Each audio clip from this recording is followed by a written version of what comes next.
Lumio is a great resource to be able to find and create more interactive lessons. I would not only use it for myself and my students, but I would share it with my colleagues so that we can keep on the same page.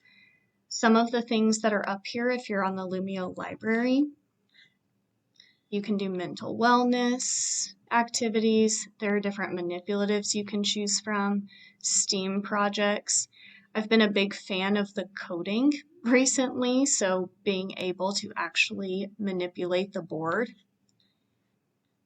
Reading and writing activities, being able to actually have sentence lines on my board would be nice to write on instead of having to sit at my desk with a document camera. All these sight words and phonics activities and games. You can find ones that have already been created, or you can create your own. On the free version, you can save 10 lessons at a time and just add them to your library. Once they're added to your library, you can click Start. And on the student side, they can also access it at home for online learning. It will not give them any movement. They won't be able to manipulate anything unless the slide on the teacher side allows them to. So once I click Start, the game will pop up on my side, but it will also pop up on the student side. They are not allowed to click anything. They can't change the slides.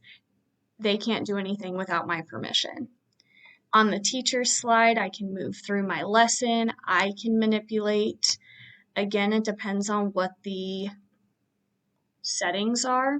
When I move back to the student side, I cannot move the pieces. So this is a teacher slide to be able to use.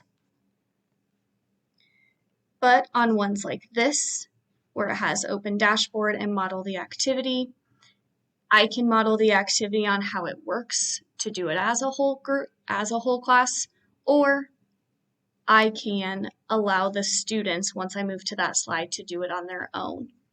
If I click on the student side, I can click Start, and I can actually manipulate the pieces that I need. This would be a rhyming one, fox and socks, and then it would move the pieces. Each student's would look different depending on which pieces they move first. And back on the teacher dashboard, or teacher slides, you can move to the dashboard to be able to see students in progress, who's completed, and showing their results.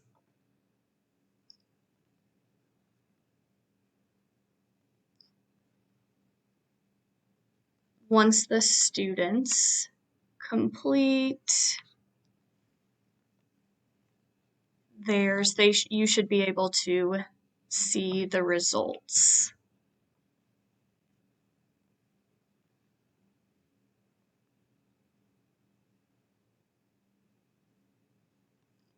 The student can also review. On my side, it shows that I have one student complete, and I can look at what their score was, how long they took on the activity.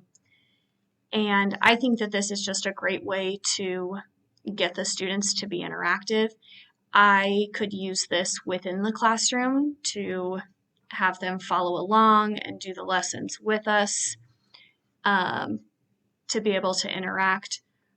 Or, especially we know with COVID, students can do at-home learning at sometimes.